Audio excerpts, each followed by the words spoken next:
Пограничный вопрос снова обострился на юге Кыргызстана. В начале этого года там вновь звучали выстрелы.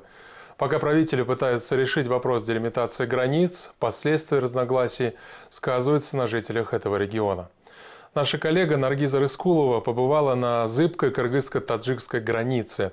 В репортаже из Кыргызстана о разделенной границей семьях, соседях и однополчанах в нашей первой истории выпуска. Жителям Баткенской области, которая граничит с Таджикистаном и Узбекистаном, не привыкать к закрытию границ.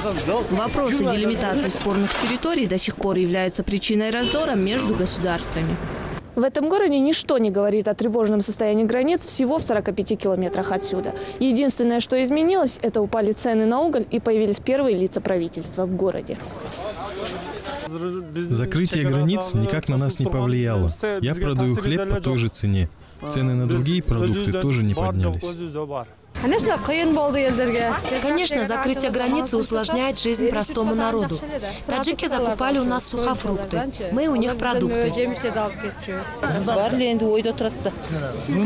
Несмотря на то, что в городе тихо, все равно беспокоишься за свою безопасность, потому что в соседних селах неспокойно.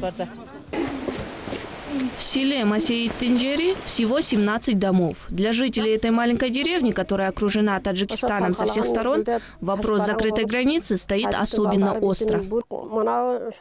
Мы теперь не ездим на праздники к родственникам в Таджикистан. В Шаробе, например, у нас есть сестра. Она в возрасте. Ее нужно навещать. Если бы решили вопрос границы, конечно, было бы безопаснее. А если будут столкновения, куда мы с детьми зимой поедем? Кому? Карим Сапаров живет на окраине села уже 56 лет. Во время очередного приграничного конфликта в апреле прошлого года его дом был подожжен. Дом уже отремонтирован, а вот отношения с соседями испортились. После инцидента мы уже избегаем друг друга. У меня в соседней деревне живет сослуживец таджик. Вместе в 1968 году в Чехословакии служили. А теперь он на людях со мной не здоровается, глаза прячет. А когда никого нет, он подходит и всегда интересуется моими делами. Мне тоже неудобно с ним встречаться на людях. После перестрелки на границе в январе этого года в целях безопасности жителей села в доме Карима поселился милиционер. Но, несмотря на неспокойную жизнь, старожил никуда переезжать не собирается.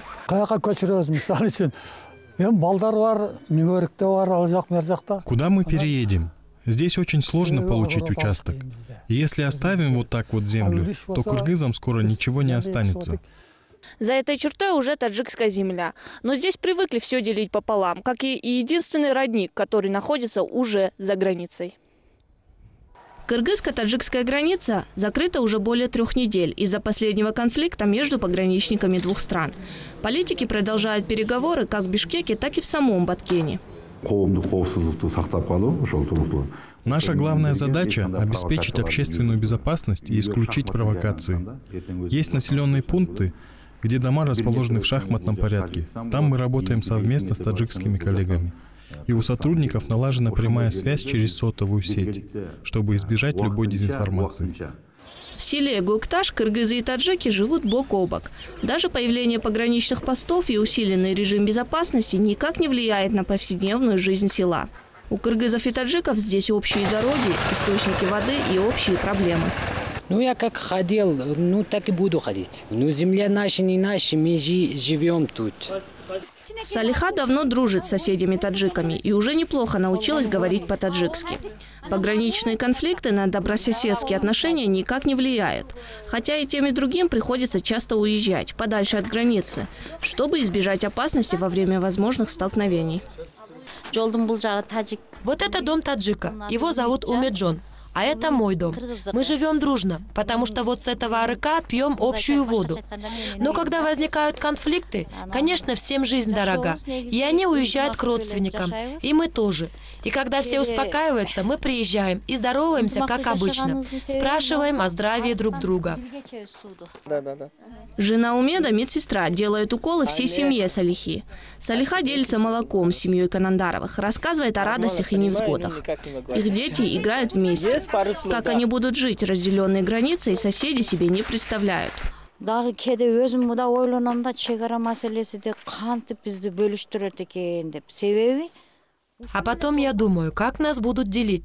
Вот это единственная дорога. Если они поставят сюда колючую проволоку, вдруг мы перейдем на таджикскую сторону, то пограничники застрелят или еще что-то. А если они перейдут сюда, то же самое. Вот мой дочка. Как жили дружно с соседями, так и живем. В продуктовый магазин хожу к кыргызам и там закупаюсь. Салиха, учительница русского языка, считает, что причина конфликта заключается в недопонимании. По ее наблюдениям, конфликты чаще возникают среди молодых людей, которые не говорят на одном языке. тажик балалардын өзүнүн Саманьон айылында мектеп бар, өйдө жакта жайгашкан. Таджикская школа находится в селе Саманьон, а наша чуть ниже. Вот по этой дороге дети 3 раза в день проходят мимо друг друга. Я сейчас поняла значение русского языка. Ведь наши дети уже не говорят на одном языке. Может, он что-то хорошее по-таджикски сказал. А ребенок, не понимая, отвечает: «Ты, таджик, тоже дурак». Так и появляются конфликты и недопонимания из-за языкового барьера. Biz olordun nemesini bilbeyиz, тилини. Алар биздикини билбейт. Пока вопрос делимитации границ остается открытым, но его решение должно стать ключевым мнению людей, живущих на приграничных территориях.